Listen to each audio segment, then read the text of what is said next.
सध्या राज्यामध्ये किंवा देशामध्ये शेतीतली सगळ्यात गहन समस्या काय असेल तर ती पिकांचं खुरपणं आणि तणांची वाढ.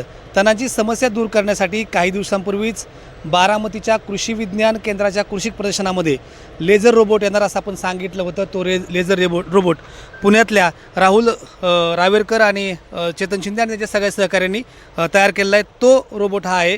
आपल्याबरोबर राहुल सर पण आहेत आणि त्याचबरोबर चेतन शिंदे सर पण आहेत. सर, कशा स्वरूपाची ही निर्मिती आहे, कशा स्वरूपाचे काम करेल?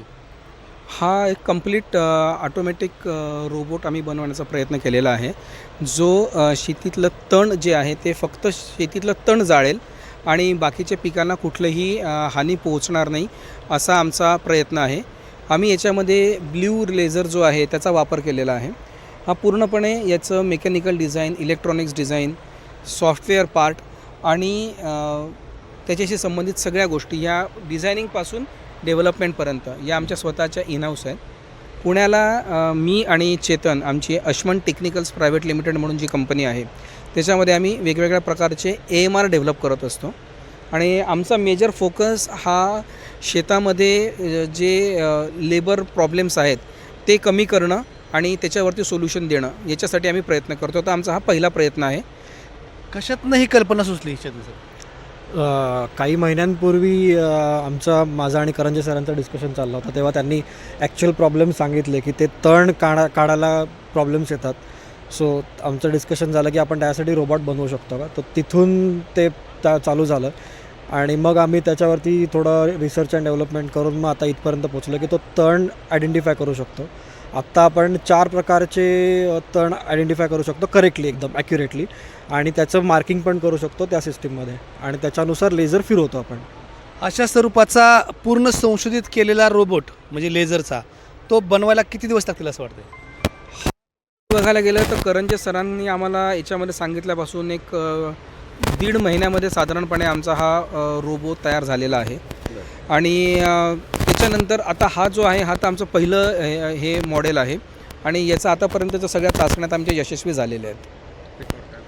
आता हे सगळ्यात महत्त्वाचं की हे जाळ पिकांच्या खाली म्हणजे जसं जमिनीच्या खाली आहे तर ते पूर्ण हे करण्यासाठी काय करावं लागतं? पिकांच्या खाली म्हणजे जमिनीच्या भागावरती याचा काही इम्पॅक्ट नाही आहे, पण जमिनीच्या वरती जो भाग आहे तोच हा फक्त जाळू शकतो.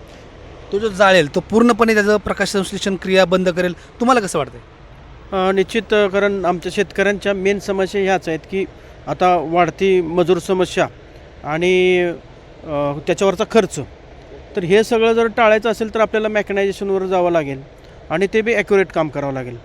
तर चेतनजी आणि राहुल या दोघांनी खरं पाहता त्यांचं धन्यवाद देतो की त्यांनी या आयडिया दिल्याबरोबर अगदी 1.5 ते 2 महिन्यामध्ये हे काम पूर्ण केलं.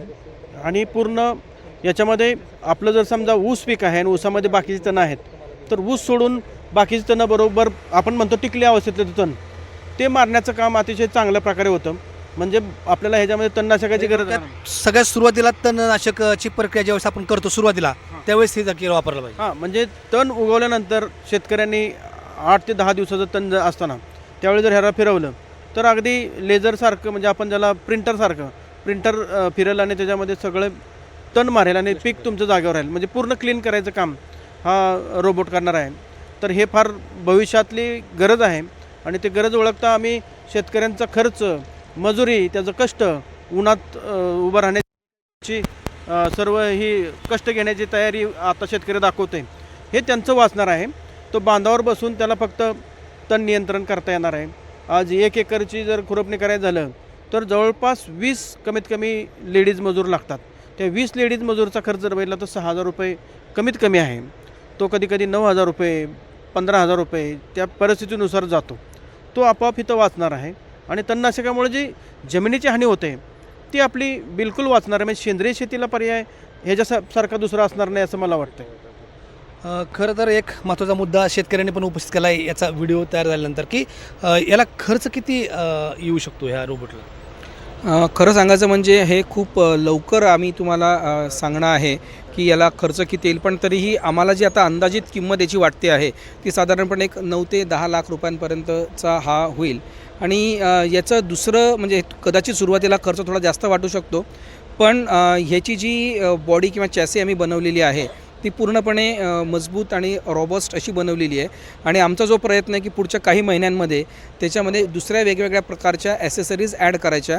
जसं की आपल्याला आता पेरणी करण्यासाठीचं आहे, पूर्णपणे ऑटोमॅटिक पेरणी करायची आहे.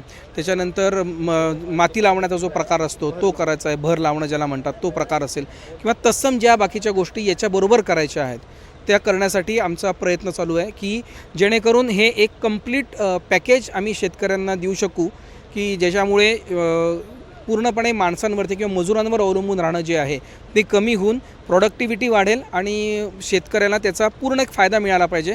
असा आमचा एक प्रयत्न पुढच्या 4 ते 6 महिन्यांमध्ये असणार आहे. याच्यामध्ये तण आयडेंटिफाय करून ते जाळतं आहे, पण हे तण आयडेंटिफाय करून जाळल्यानंतर त्या लेझरचा पिकावरती काय परिणाम होईल?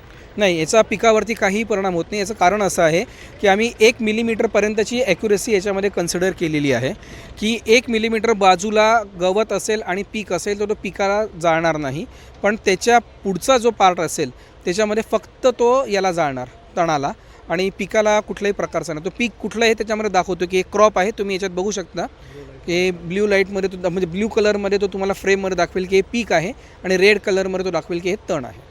हे आयडेंटिफाय करणं. आता फक्त आहे की हे पूर्ण संशोधित होऊन खरं तर बाजारात याला किती कालावधी लागेल? एक साधारण आमचा पुढच्या 4 महिन्यांमध्ये हा प्रयत्न आहे की हा पूर्णपणे तयार होऊन बाजारामध्ये आम्ही शेतकऱ्यांच्या हातामध्ये याला देऊ शकलो पाहिजे. आमचे ह्या एका प्रकारासाठीच्या ट्रायल्स सगळ्या झालेल्या आहेत, पण जसं मी आत्ता म्हटलं की एक पूर्ण कंप्लीट पॅकेज जे शेतकऱ्यांना द्यायचं आहे, तर ते पॅकेज बाकीचे ॲसेसरीज डेव्हलप करायला थोडं आमचं अजून प्रोसेसमध्ये असल्यामुळे ते बाकीचे ॲसेसरीज आम्ही आणल्यानंतर मग कंप्लीट पॅकेज मार्केटमध्ये देऊ. आता ह्याचं जे अंतर आहे त्याच्यानुसार 4.5 फुटाची सरी ह्याला अपेक्षित आहे.